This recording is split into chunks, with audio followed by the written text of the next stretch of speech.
নাস্তিক বলে আপনার সাথে কোনো কথা নাই, আপনার তো সময়ের জ্ঞানই নাই, আপনার সাথে কিসের আলাপ? ইমাম আবু হানিফা বললেন আইন্দি ওযর, আমার ওযর আছে। কি ওযর?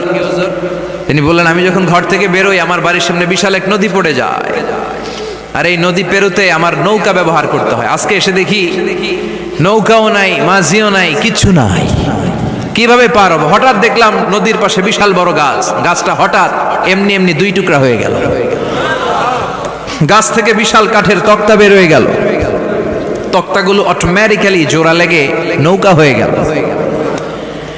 এই নৌকা মাঝি ছাড়া সাঁ করে আমার সামনে চলে এলো, আমি নৌকায় বিসমিল্লাহ বলে বসে পড়লাম। হঠাৎ নৌকা আমারে টান দিয়ে ওপারে নিয়ে এলো, তারপর আমি আপনার এই ময়দানে ছুটে এসেছি। এই যে গাছ কাটা, তক্তা হওয়া, নৌকা হওয়া, মাঝি ছাড়া চলা, এই প্রসেসিং হতে আমার 2 ঘন্টা সময় লেগেছে। I am extremely sorry for that, আনা আসিফ জিদ্দান, আমি দুঃখিত।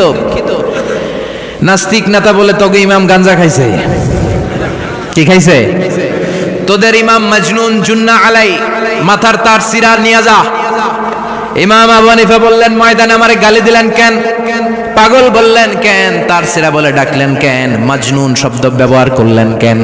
মার্জিত ভাষা ব্যবহার করতে শিখেন। নাস্তিক বলে কেমন কথা আপনি বলেন? শিক্ষিত মানুষ, দার্শনিক মানুষ, জ্ঞানী মানুষ, ইমাম মানুষ, কোন মানুষ ছাড়া, করাত ছাড়া বিশাল বড় বড় গাছ কাটা যায় নাকি? মিস্ত্রি ছাড়া তক্তা বানানো যায় নাকি?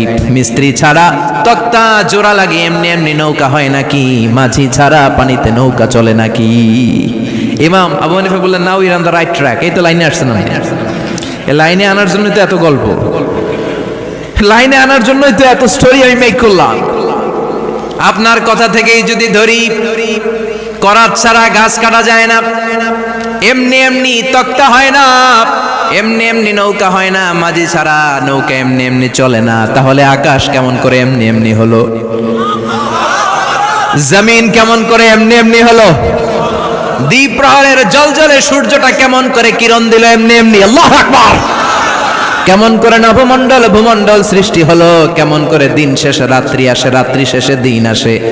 ওইটা যদি এমনি এমনি না হয়, মহাবিশ্বের এই সুন্দর বসুন্ধরার সব কিছু কেমন করে এমনি এমনি হয়? নাস্তিক কয় হায় হায়, আসলেই তো আমি একটা উল্লুক্কা পাঠা, আসলেই তো আমি হাদারাম, এইভাবে তো ভেবে দেখি নাই। আসলে তো এগুলো এমনি এমনি হয় না। Someone is controlling everything in the world.